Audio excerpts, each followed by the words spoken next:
Hello नमस्कार, मैं हूं मधु। आप देख रहे हैं सच न्यूज़ जागो। मैं सर से जुड़ रही हूं। मैं इनका परिचय आप लोगों को करवाऊंगी। सर, आप अपना परिचय दे दीजिए। मेरा नाम प्रेम प्रकाश सहाय है। मैं सेवानिवृत्त हूँ CISF से और वर्तमान में API का प्रभारी का काम देख रहा हूँ प्रदेश का। यही हमारा संक्षिप्त परिचय है। मैं मऊ का रहने वाला हूँ, जनपद मऊ का, उत्तर प्रदेश का। सर, हम मीडिया के बारे में जानना चाहेंगे, उनके बारे में आप 2 शब्द बताइए। देखिए, किसी भी देश की मीडिया चौथा स्तंभ होता है। आप एक अनुमान अपने तरह से आप लिख लीजिए कि चारपाई के 4 पाए होते हैं। अगर एक पाया टूट गया, एक पाया गड़बड़ हो गया, घून लग गया, तो क्या उसे चारपाई कहा जाएगा? इसीलिए हमारा देश थोड़ा सा दिक्कत में है। दिन पर दिन भ्रष्टाचार बढ़ता जा रहा है, इसके बारे में आप क्या कहेंगे? इसके लिए मेरा यही कहना है कि लोग संविधान की इज्जत करें और जिस दिन हमारे संविधान में मानव अधिकार लोकसभा में बिल एक्टिव हो गया, उस दिन सारा विश्व आपसे जुड़ जाएगा। आपके ऊपर कोई एट्रॉसिटी नहीं होगी, कोई अनहोनी नहीं होगी, कोई घटना दुर्घटना, कोई भी अधिकारी आपको परेशान नहीं करेगा। सर, संविधान क्या है? बहुत से लोग इसकी अवहेलना करते हैं, उनको आप क्या संदेश देना चाहेंगे? संविधान एक लिखित दस्तावेज है और हम पहले अपने घर से शुरुआत करें। हमारे घर में जब बच्चा पैदा होता है तो उसे संविधान में जन्म मृत्यु कार्यालय जाकर के उसकी एंट्री कराएं और इसके बीच में सारी कार्रवाइयाँ आप जो है नियम कानून से करें। जैसे कोई भी आप झगड़ा करते हैं तो आपके ऊपर IPC CRPC की धाराएं लागू होती हैं। ऐसी नौबत आप आने क्यों देते हैं? ठीक है, मरने के बाद आप उनको अपने वो से निकालिए, उनकी डेथ सर्टिफिकेट बनवा करके। ये बहुत ज़रूरी काम है। यही संविधान को मानना है और बकिया बीच के सारे काम आप करिए। सर, सोशल मीडिया और गोदी मीडिया में क्या अंतर है? इसका अधिकार क्या है इन दोनों? देखिए, मीडिया तो मैंने आपको बताया कि चौथा स्तंभ होता है जी। अब आज तक तो कोई गोदी मीडिया नहीं जानता था जी। इन लोगों के कर्म जो हैं आज 2013 में चाहे RSS को कह लीजिए, चाहे भाजपा को कह लीजिए, इन लोगों ने सारे चैनलों को खरीद लिया सबसे पहला। और इनकी फील्डिंग पब्लिक में नहीं लगी है, टेलीविज़न पे लगी है। और टेलीविज़न का ही नतीजा कि लोग, सबके घर में टेलीविज़न है, सब लोग देखे कि हाँ मोदी जी ये काम कर रहे हैं। दिखाई तो आँख, तो भाई आँख का अंधा अगर यदि कोई बात करे तो ठीक है, जिसके पास आँख है कि 5 साल में नहीं इनका कोई भला पकौड़ा तल पाए हैं, क्यों? तो फिर ये 5 साल इनको मौका दिए, इसका मतलब इसमें पब्लिक की गलती है। पब्लिक को इसको स्वीकार करना पड़ेगा, क्योंकि कांग्रेस ने 8.5% की GDP भाजपा को दिया था। आज के डेट में -7.5 की GDP ला दिए। आखिरकार पब्लिक के टैक्स का पैसा ये कहाँ लेकर के गए? क्या पूंजीपतियों को डायरेक्ट सीधे ट्रांसफर नहीं किया? जितने हैं लोगों को, जितने भी आप उठा के देख लीजिए, सारे गुजरात के मिलेंगे। ठीक है सर, जातिवाद क्या है? जातिवाद अगर आप कहें तो ये सीधी साधा ब्राह्मणवाद है जी। क्योंकि जब तक भारत में आर्य नहीं आए थे, यहाँ कोई जातियाँ नहीं थी। इस जगह का नाम था गोंडवाना लैंड। हम पहले लैंडों और द्वीपों में हुआ करते थे। आर्य जब से भारत में आए तो हमको जाति में, धर्म में, देश भर का, और मैं तो ये कहता हूँ कि जाति और धर्म तो भगवान के ऊपर डिपेंड इन लोगों का है ना। तो जो भगवान अपना खुद का रहने का घर नहीं बना सकता, हम उससे दौलत की और घर की और मान प्रतिष्ठा की आशा करते हैं। जिस मूर्ति पे हमारा मजदूर एक अनुसूचित जाति का चढ़ करके छिन्नी हथौड़ी से पीटता है उनको, हैं? जब वो उसका कुछ नहीं बिगाड़ पाते तो मेरा आपका क्या बिगाड़ लेंगे? सर, मोदी जी ने कहा था पढ़े लिखे लोगों को कि पकौड़ा तलो, इसके बारे में आप क्या कहेंगे? आपने एक सवाल किया था कि संविधान क्या चीज़ है जी। तो संविधान वही चीज़ है कि पहले मोदी जी अपना डिक्लेयर करें कि प्राइमरी से लेके किस सन में वो प्राइमरी पास किए हैं और किस सन में ग्रेजुएशन पास किए हैं। एक पढ़ा लिखा व्यक्ति, प्रधानमंत्री की गरिमा तो अलग होती है, मगर एक पढ़ा लिखा व्यक्ति एक पढ़े लिखे को ये सजेशन दे कि पकौड़ा तलें, हैं?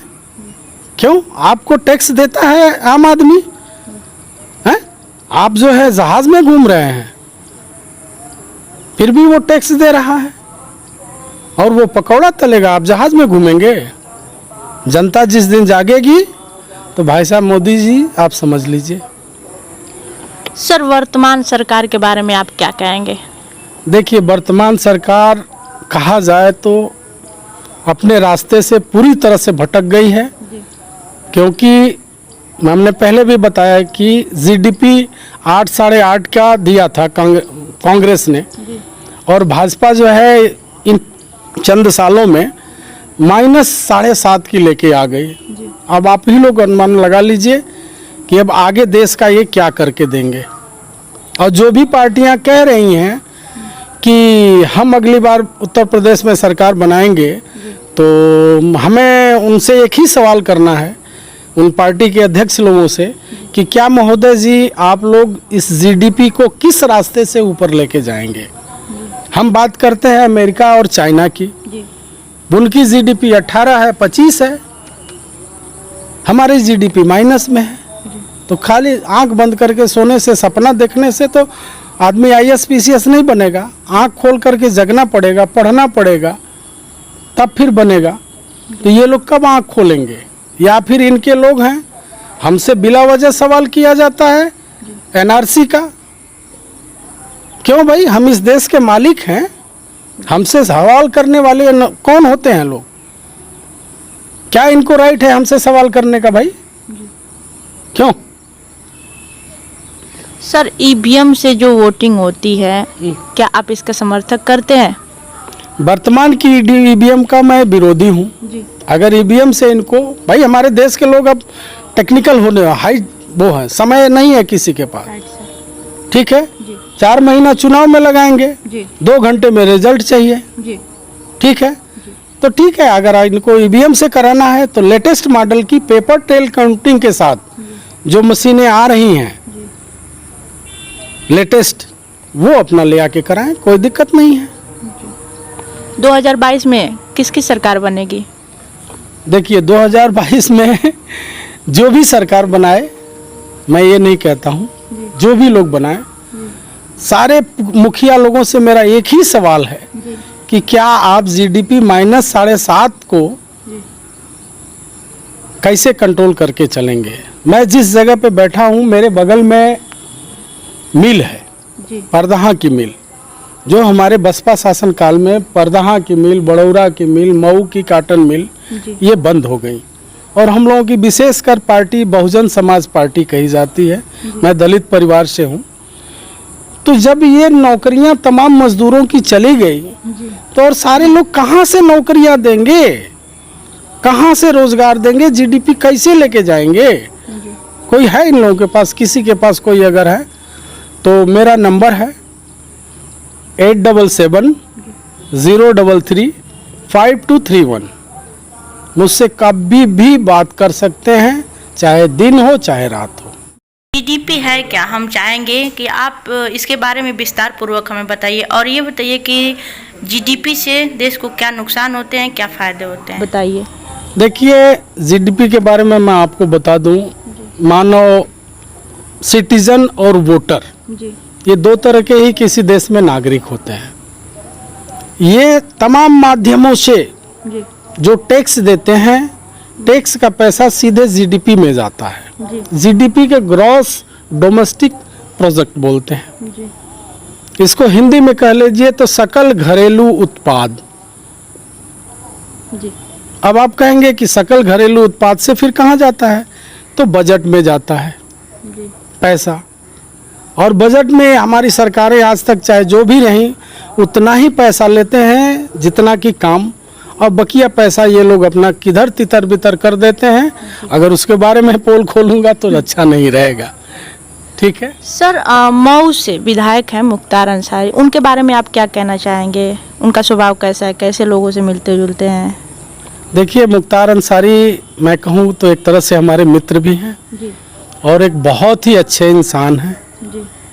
मैं ये कह लूँ कि आज दुनिया कहती है कि चाहे मुख्तार अंसारी कुछ भी हों, जी मगर आज वो 13-14 साल से जेल में हैं बेचारे।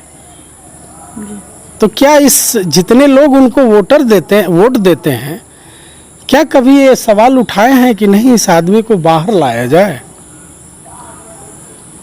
ये किसकी ड्यूटी है? सिर्फ आपका काम है कि वोट दे देना। आप अपने प्रतिनिधि, आपका जेल में है, आप इतनी तादाद जाइए जज के पास, जी उनसे सवाल करिए, उनसे रिक्वेस्ट करिए कि महोदय मेरा ये है, आखिर क्यों है ऐसा, क्या है। उनको जो कुछ भी है डिसीजन दीजिए, सजा दीजिए, जो कुछ भी है हमारे बीच लाइए, हमारे प्रतिनिधि हैं। ये पब्लिक को करना पड़ेगा और कोई नहीं, क्योंकि पब्लिक ही सर्वोपरि है। और ये आप जान लीजिए कि चाहे कोई लोक सेवक हो या चाहे कोई जनसेवक हो, चाहे कोई भी हो, पब्लिक से, जनता से ऊपर सिटीजन और वोटर से ऊपर कोई नहीं है। सर, देखा जाए तो मुख्तार अंसारी के नाम से लोग डरते हैं, इस पे आपका क्या कहना है? क्या लोग अपने माँ बाप से नहीं डरते हैं क्या? क्यों नहीं सर? मुख्तार अंसारी ने किसको दौड़ा के मारा है भाई? किसका नुकसान किया है भाई? क्यों डरते हैं? डरते नहीं है, रिस्पेक्ट करते हैं। माँ बाप से कोई डरता नहीं है। Right sir. और हमारे मुखिया हैं मुख्तार अंसारी, राइट सर। और उनकी सब लोग रिस्पेक्ट करते हैं। कोई मुख्तार अंसारी से डरता नहीं है। मुख्तार अंसारी एक बहुत ही अच्छे इंसान है।